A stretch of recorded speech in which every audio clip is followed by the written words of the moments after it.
Mesdames et messieurs, c'était le 25 février 1957, un matin froid et gris, à Philadelphie, Pennsylvanie. Dans les bois épais de Fox Chase, une zone boisée isolée près de Susquehanna Road, un homme qui promenait son chien ce matin-là suivait le sentier habituel. Son chien s'arrêta soudain, reniflant quelque chose sous des feuilles mortes et des broussailles. L'homme s'approcha et découvrit quelque chose d'effroyable. Un petit carton à chapeau bleu, déchiré sur un côté, à moitié ouvert. À l'intérieur, recroquevillé dans une position fœtale, gisait le corps nu d'un garçonnet. L'enfant avait environ 4 à 6 ans. Son corps était propre, comme s'il avait été lavé avant d'être abandonné. Ses cheveux avaient été fraîchement coupés, à la va-vite, de manière irrégulière. Ses ongles étaient rongés jusqu'à la chair.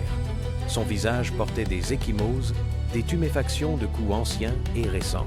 Pas de vêtements sur lui, pas de bijoux, pas d'étiquette sur le carton, aucun indice d'identité, juste un petit corps maigre, recroquevillé, abandonné comme un déchet. L'homme appela immédiatement la police. Les officiers du Philadelphia Police Department arrivèrent en quelques minutes, établir un périmètre de sécurité autour de la scène. Le corps fut transporté au bureau du médecin légiste. L'autopsie commença le jour même. Les résultats furent accablants.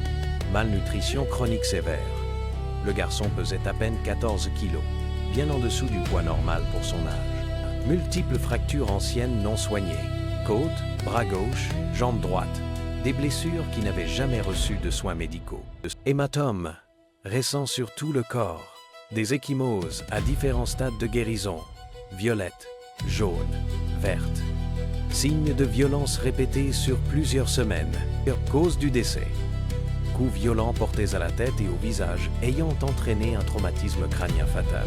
Le médecin légiste conclut que le garçon avait souffert pendant des mois, peut-être même des années, avant sa mort. Maltraitance chronique. Sans identité, sans famille connue, la police lui donna un nom provisoire. The Boy in the Box. L'enfant dans la boîte. Ce surnom allait devenir tristement célèbre. Il devint le plus vieux cold case d'enfants non identifiés de l'histoire des États-Unis. Pendant 65 ans, personne ne sut qui il était. La police de Philadelphie lança immédiatement une enquête massive. Dès mars 1957, plus de 400 000 flyers furent imprimés et distribués dans toute la région de Philadelphie et au-delà. Des photos du visage de l'enfant, reconstituées par des artistes forensiques, furent publiées dans tous les journaux locaux et nationaux. Des appels à témoins passèrent à la télévision, sur les chaînes locales de Philadelphie. C'était la fin des années 1950, l'ère de la télévision naissante. Les enquêteurs fouillèrent systématiquement tous les orphelinats de la région. Philadelphie, Camden, Trenton. Ils examinèrent des milliers de dossiers. Ils consultèrent les registres des hôpitaux, des cliniques, des services sociaux. Ils comparèrent le profil de l'enfant avec des milliers de garçons disparus dans tout le pays. Des dizaines de pistes émergèrent. Un enfant battu par un voisin dans un quartier pauvre, un orphelin fugueur d'une institution, un fils caché par une mère célibataire honteuse. Fausse piste en cascade. Une femme vint à la police prétendant reconnaître son fils disparu. Test négatif. Un homme jura que c'était son neveu. Faux. En 1957, il n'existait pas d'analyse ADN. Pas de caméra de surveillance. Pas de base de données informatiques centralisée.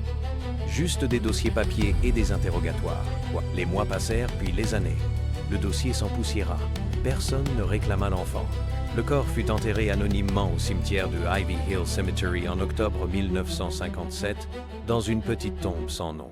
Sur la pierre tombale, une simple inscription « America's Unknown Child », l'enfant inconnu de l'Amérique. En 1998, 41 ans plus tard, le corps fut exhumé pour de nouvelles analyses ADN. La technologie avait progressé, mais les échantillons étaient trop dégradés. Toujours rien. Le corps fut réenterré. Pendant 6 décennies complètes, de 1957 à 2019, il resta America's Unknown Child. 3 générations d'enquêteurs travaillèrent sur ce dossier. Tous échouèrent. Mais en 2019, l'enquête reprit avec une approche révolutionnaire. L'équipe du Philadelphia Police Department contacta le FBI et une association spécialisée, le DNA Doe Project, Cette organisation à but non lucratif se consacre exclusivement à l'identification des victimes non identifiées en utilisant la généalogie génétique. Les scientifiques extraient de l'ADN du corps conservé depuis 1957. Grâce au progrès de la science forensique, ils réussirent à isoler un profil génétique exploitable. Ils uploadèrent ce profil sur 2 plateformes publiques de généalogie génétique, GeneMatch et FamilyTree DNA. Ces sites permettent de comparer l'ADN avec des millions d'utilisateurs volontaires. Résultat, plusieurs matchs partiels avec des cousins éloignés au 3e ou 4e degré. Pas de lien direct, mais des connexions familiales lointaines. Les généalogistes bénévoles du DNA Do Project prirent le relais. Ils construisirent des arbres familiaux complexes, remontant sur plusieurs générations, croisant des dizaines de branches familiales. Ils croisèrent ces arbres avec des archives d'adoption de l'État de Pennsylvanie, des registres d'hôpitaux, des certificats de naissance et de décès, des annuaires téléphoniques d'époque. Le travail fut colossal. En 2022, après des milliers d'heures de recherche minutieuse, un nom finit par émerger des archives. Joseph Augustus Zarelli, né le 13 janvier 1953 à Philadelphie. Âge au décès, 4 ans, en février 1957. Les dates correspondaient parfaitement. Pour confirmer cette identification, les enquêteurs comparèrent l'ADN extrait du corps avec l'ADN de membres de la famille Zarelli encore vivants en 2022. Match parfait. Aucun doute possible.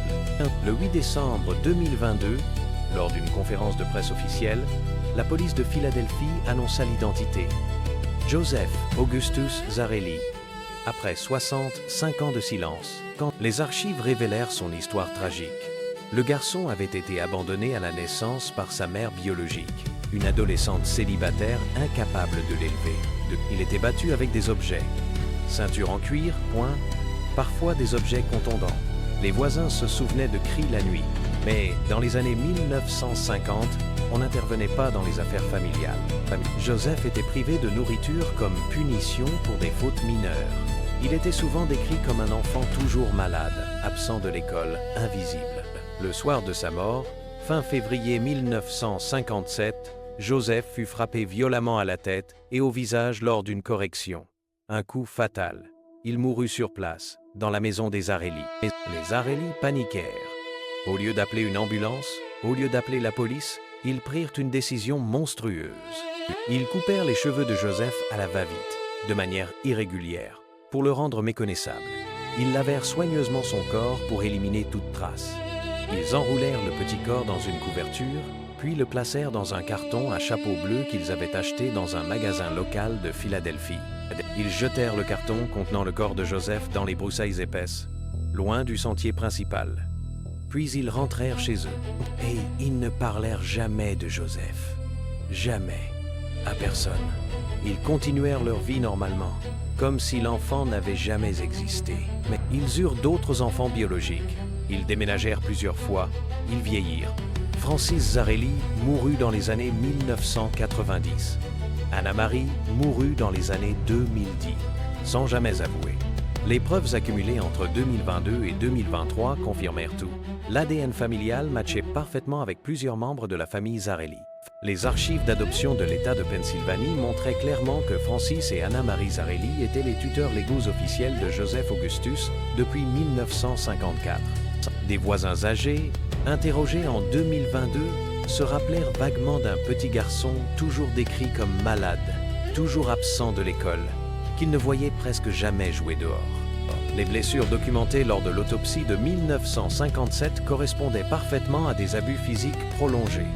Fractures non soignées, malnutrition chronique, coups répétés.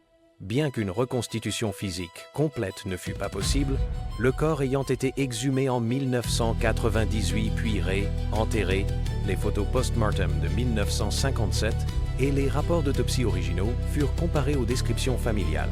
Tout correspondait. Les enquêteurs de 2023 conclurent officiellement « mort par homicide », auteur probable. Francis J. Zarelli et Anna-Marie Zarelli, parents adoptifs. Tous deux décédés. Le dossier fut classé comme meurtre résolu, même en l'absence de condamnation posthume possible.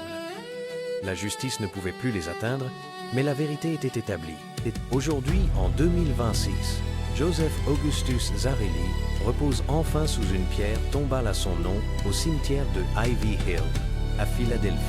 Sa famille biologique lointaine, identifiée grâce à l'ADN, a été contactée. Certains membres sont venus se recueillir sur sa tombe, lui apportant des fleurs et des peluches.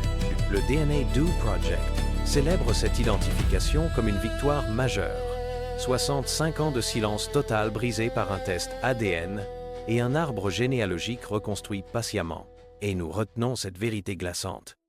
Un enfant peut disparaître complètement sans que le monde s'en aperçoive, quand ceux qui devaient le protéger décident de l'effacer de l'existence.